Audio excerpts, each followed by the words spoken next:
ก้นไข่บ้านดงบังอำเภอเจริญศิลป์กับนายวงศ์สารทวงศ์ว่าได้กินยาตะเก้ากับพริกกระเจี๊ยบอยู่พริกไปพริกมากกระเจี๊ยบเดี๋ยวนี้กินนี่แล้วก็รู้สึกว่าดีขึ้นแต่มีสภาพร่างกายแต่ก่อนจะเป็นเหลืองๆเพราะมากินยานี่เข้าไปแล้ว กินเสริมอาหารนะพี่ปั้นครับ ครับ ก็ว่าเติมอาหาร กินเสริมอาหารพิพิธภัณฑ์นี่เพิ่นที่เพิ่นเอามาให้นี่กินเข้าไปแล้วก็รู้สึกว่าตัวกระแดงขึ้นเลือดก็แล่นดี สมองเนี่ย แล้วก็สมองก็ใช้ได้ดีครับแต่ว่าบ่รู้ตัวว่าประสาทแค่นั้นแต่ว่าสมองนี่ลอยที่เก่า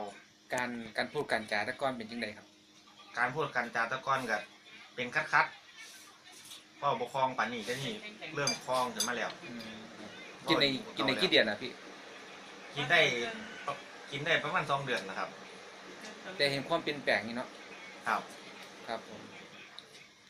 เขาอยากซื้ออย่างนะครับผม ซื้อวงสารทวงศ์ครับ